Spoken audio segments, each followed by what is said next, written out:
Welcome to the On Target Living Podcast, a place where health and human performance meet. Hey guys, it's Kristin Brogan, registered dietitian at On Target Living, and I wanted to address some of our popular questions that we've been receiving lately. We now have a podcast hotline for anyone to call in and ask their health-related questions by simply calling the number 616-841-3348. Again, that's 616-841-3348. Leave us your question and we'll answer it on our upcoming podcast. So let's dive in. Our first question today is... Hi, good afternoon. I just had a question just in regards to plant-based diets and eating animal protein, and just curious your guys' perspective of there's a lot of documentaries out with like plant-based benefits and what the negative impacts animal protein can do to your body, and they'll look at your cells and they look at how it actually does a negative impact on your body.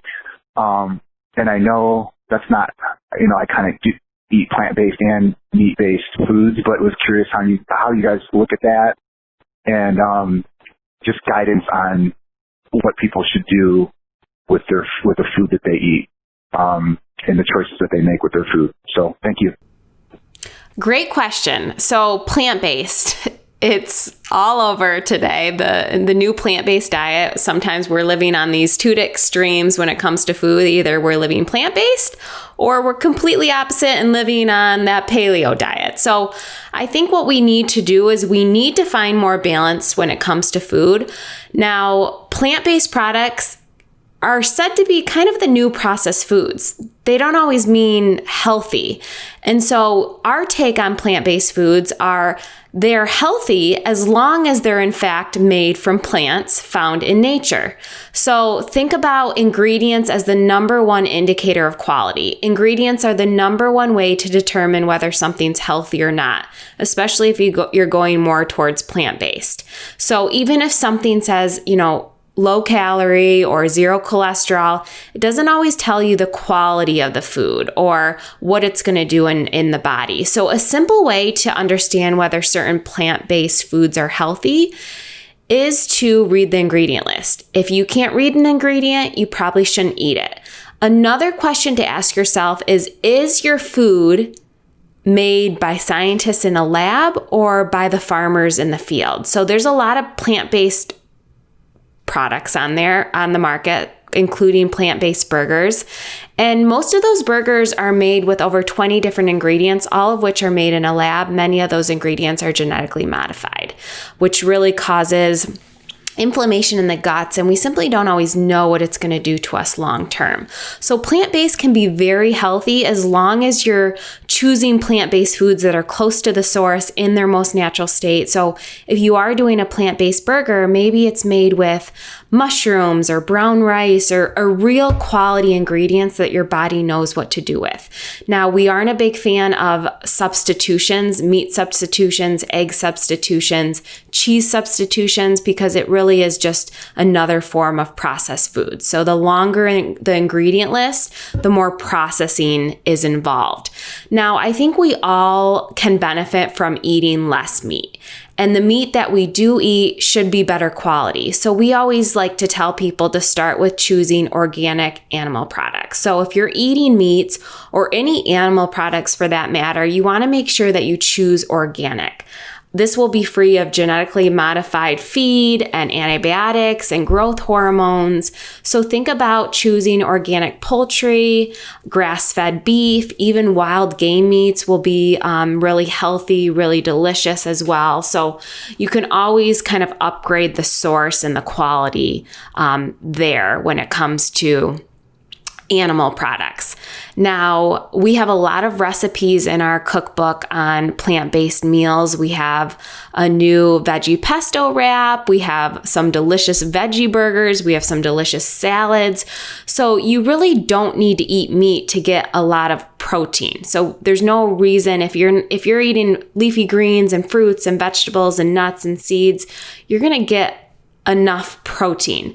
Now, what we find for most people is that plant-based eating, 100% plant-based eating and no meat isn't sustainable for most. But I think for most people, they can get behind including more plant-based meals. Maybe you're doing Meatless Monday and you're doing, say, spaghetti. Instead of meat, you're doing mushrooms, ground mushrooms, maybe put some sauce on there. So it still has that savory kind of umami flavor. But just finding something that's sustainable for you. So a lot of people can't completely give up their meat, but maybe they can start with making their meat better and maybe eating less. So bottom line is, whatever it is that you choose, you have to make sure that you can sustain it. A lot of people are eating plant-based foods, but they're filling up on pastas and artificial, flavors and sweeteners and meat substitutions and a lot of things that just aren't nutritionally dense or considered superfoods. So using the food target to really choose healthier plant-based foods, you'll find a lot of protein in ancient grains and even leafy greens, vegetables, broccoli, nuts, seeds. All of these things have a good amount of protein. And here is our next question. Hi, I have a question where I'd like you to cover maybe some tips on how to store foods to keep them fresh longer. I find when trying to eat healthier foods, fruits and bag salads and those kind of things, I'm just looking for tips on how to prepare them and have them stay fresh in the refrigerator longer. Thank you. Great question. So I think the number one way to make sure that fruits and vegetables and some of these fresh items stay fresh is just to eat them. So I think sometimes, we have things that are in the refrigerator forever because we don't eat them. So making sure that you're only buying actually what you're consuming. And I think in my refrigerator, I know exactly what I have. And what I do is I try to use it up in my meals. I use the cookbook really as my guide to making healthy meals. And then sometimes I just throw into recipes everything that I have in the fridge. So if you have fresh produce items, just making sure that you're storing them properly in the refrigerator. I usually put all of my vegetables in my produce drawer. And sometimes I put apples and oranges. I keep things in the refrigerator just to keep them fresh. So some simple fresh foods that actually have a good shelf life are apples, oranges. I keep a lot of my raisins and nuts in the refrigerator, my cacao nibs. So I would say just not buying more than you're actually consuming, because most fruits and vegetables can stay fresh for a good week and they're not going to lose too much of the nutritional benefits. So just only buying what you're actually going to consume. But I think for most, if you're eating these things on a regular basis or making a effort to eat more fruits and vegetables during the day, you don't have to worry so much about them staying fresh because you're going to eat them and they're not going to be in the refrigerator for so long. Now, sometimes I'll have frozen fruits or vegetables in the freezer, and I can add those to smoothies. My son is 1 year old, so I just recently bought a freezer package of farro. It was mixed with some vegetables. I think some brown rice was in there, and that's something that I can heat pretty quickly. I can take out of the freezer. It stays fresh and just kind of heat what I actually need. So simple things you can do. You can freeze pretty much everything. Leafy greens don't freeze very well, but even fresh berries and fresh fruit can freeze pretty well. But if you are worried about waste, just making sure that maybe you're buying more produce items that can stay fresh longer. Broccoli will stay fresh in the refrigerator a long time.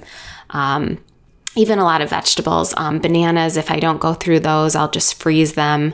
I'll peel them and freeze them and use them in smoothies. So I would say just going back to the basics is just having a plan and only kind of buying things that you're actually going to consume in a timely manner, but not worrying about, having things in the refrigerator if it's a week or so. Sometimes I'll have romaine lettuce that's in the refrigerator for a couple weeks and it's still fresh.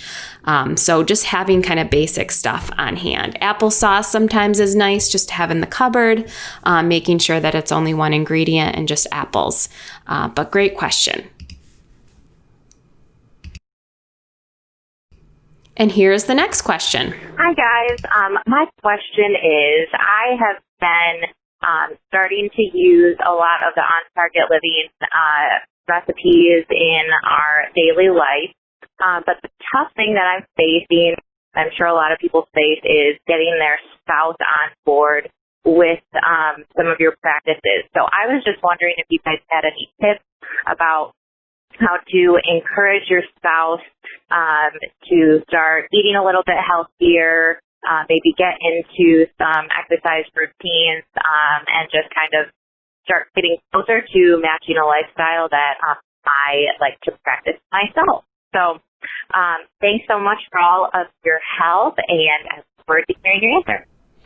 Now, we get this question a lot, how to get your family on board, because it's really hard to change your lifestyle if it's just you doing it. So first and foremost, just continue to be a role model. So, buy healthier foods, but also show your family that they don't have to give anything up. You're just making everything better. So say your spouse loves potato chips. My husband loves potato chips. He probably wouldn't be very happy if I never bought potato chips. So when I do buy them, I make them better. I look for potato chips that have 3 ingredients. Potatoes number 1, sea salt number 2, and maybe a good quality oil like a avocado oil, a virgin coconut oil, or even an extra virgin olive oil. Same with goldfish. If your kids love goldfish, find a better alternative that has less ingredients. So they have organic cheddar bunnies now that are made with better quality ingredients, and they taste just the same. So instead of doing Fruit Loops or artificially colored cereals, you're finding natural colors made from, blueberries or beets. So first and foremost, just start being a role model and allowing your family to take small steps. So not having them feel like they have to give anything up. I think one of the number one reasons that people don't want to change their lifestyle is they feel like they're giving something up. And you don't have to. With all the food products on the market right now, you can slowly just make everything better by choosing better quality foods. And that starts with ingredients. So if you love hot dogs, find hot dogs that are made from grass-fed beef or real meat, because you'll be surprised that when you look at some of these ingredients of the things that you typically buy, you'd be shocked that they're not actually real food. So just start to make everything better, and also let your family know that they don't have to give anything up. I don't think anyone doesn't want to feel their best. Everyone wants to feel good. So if people can understand that, hey, look, maybe I can feel better and I don't have to give anything else up. I'm just slowly making everything better. That's first and foremost. But being a role model and really kind of setting the stage is going to be the most powerful. Now, I've been with my husband for 15 years. I've been living this lifestyle for a long time. And when I first met him, he was eating Special K cereal and Jimmy John's every day. And he had psoriasis and he had, bad sleep habits. And so over time, I didn't shove everything in his face. I let him kind of take those small steps himself. So he realized that, as he started to eat healthier foods and started making upgrades, his psoriasis went away, he started sleeping better, and he started doing this because he wanted to. So we can't force anyone to do certain things. And I think sometimes, the more we push it, the more they kind of push back. So just let them experiment on their own, give them space, and understand that they have to do it because they want to, and they'll continue to do it because they like the way it makes them feel. Now, what we've been good at over the years, our team at On Target Living, is really creating behavior change. And we do that through live speaking engagements or live events. We have a lot of these speaking engagements on our new On Target Living app. You can go to ontargetliving.com/app. Or you can find On Target Living Experience in your app store on your smartphone. And we have some keynotes that you can watch, keynote presentations where we've packaged all of the information, this behavior change information, this lifestyle information in a way that allows people to really make a change and make an impact on their life. So I'd say start with the app, maybe start to have your spouse view some of our videos, some of our content, get to know us, start to kind of see these things for themselves and start to believe it. And also, if you're local to the Michigan area, we do a lot of local events, which would be a great thing to take your spouse to, say on date night. You can find our events just at ontargetliving.com. We have an event page where you can see some of our upcoming events. But the keynote presentations on our app is a really good way to take this lifestyle on the go. So first and foremost, be a role model, start to make small changes. Also, let your spouse know that you need them. You want them to be healthy and you want them to be around so that you guys can live your best life together. And I think every parent or adult really wants to set their kids up for a healthy lifestyle as their age. And that really starts with us as parents as the role model. So just continue to tell people not only how much you love them, but how much you need them in this world and you want them to live their best self. So just continue to take those small steps, and really that creates habits and forms into daily rituals. And that's really what makes this lifestyle easy. Our next question. Hey there. My question is, how do you become better at waking up in the morning and feeling energized instead of tired and just wanting to go back to sleep? Thank you. I think we all want to wake up feeling energized. So first and foremost, just assess your situation when you wake up in the morning. How was your sleep? Did you sleep through the night? Were you up a lot? What time did you go to bed? So many times people just wake up, they feel like the first thing they reach for is their coffee because they need energy. And many times it's because they're not getting enough sleep. So first and foremost, you really want to look at your sleep and plan your sleep.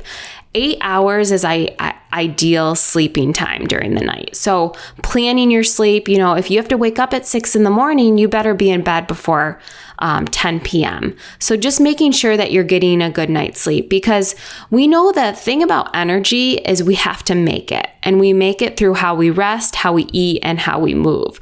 So sleep is calorie-free energy. It's the number one way to recharge our body. And if we're finding that maybe we can fall asleep, but we can't stay asleep at night, maybe we're looking at the big picture and saying, okay, well, this could be because I'm deficient in magnesium. Calming magnesium, it's one of the first minerals to become depleted when we're stressed or we're living a really crazy, fast-paced lifestyle. And this can interfere with staying asleep during the night. Number one source of magnesium is Epsom salt. And so we can simply absorb Epsom salt just by taking a bath. Adding 2 cups to a bath, soaking in the tub. It helps with inflammation. It helps with joint pain, but it's a really good way to get magnesium into the diet or into the body. Now, if we want to get it in through the diet, we can get it from cacao nibs, which is raw chocolate, leafy greens, wheatgrass, nuts, seeds, dried fruit like figs. All of these things have magnesium. We also have way more information on our website. We have a really great magnesium-rich mint chocolate chip smoothie recipe that's on our website. You can find under resources and videos. But just assessing your overall situation. If you're struggling with energy, know that energy has to be made. So we know that we get energy from the foods that we eat too, because food is fuel. So looking at the food target, and focusing more on the quality of foods and going closer to the center, these foods will all be superfoods, and they're designed to give you energy. They're nutrient-dense foods. That's where energy really comes from. And then a simple way, sometimes I have a 1-year-old at home and sometimes I just am not getting a lot of sleep. So I change my mindset and I fake it till I make it. I get up, I go to the gym, and I find that movement is positive energy. So even though I haven't had a lot of sleep during the night, I can kind of fake it until I make it during the day. And it starts with movement because it just changes my state. It allows me to kind of boost my energy up, and I feel so much more productive during the day. And then come the nighttime, I can reset, I can plan my sleep, I can go to bed early. So thinking about, looking at your overall lifestyle and why you may need energy in the first place. Coffee's perfectly fine. If you love coffee in the morning, just make sure that you're hydrating before your coffee. We already are dehydrated when we wake up in the morning just because the body's been fasting overnight and cleansing and detoxifying. So you really want to start with a big glass of water first thing in the morning, because water is energy. It cleans our system and it makes us feel good. We know that sometimes fatigue really sets in from being dehydrated. So a number one way to kind of reduce that is just making sure that we're staying hydrated through the day with water. If you're a coffee drinker, make sure that you're getting maybe a glass of mineral water into your day. Also very hydrating, coconut water. Coffee, you want to limit to 1 to 2 cups. If you need more than that for energy, then again, you just want to look at your situation. You're resting, you're eating and moving. And then if you do coffee every day, find a better source. So maybe you're doing craft coffee from a good local coffee shop, or you're choosing organic coffee, because coffee and tea tend to contain the most fertilizers and pesticides of any beverage, and that can all disrupt the system and be very acidic on the system. So just making everything better, and it really starts with small steps to healthy living. So again, if you want to leave us your question, we just wanted to tackle some of these questions that we received. You can always give us a call on our podcast hotline, 616-841-3348. Again, that's 616-841-3348. We're on a mission to transform the health and performance of humans one person at a time. Small steps to healthy living.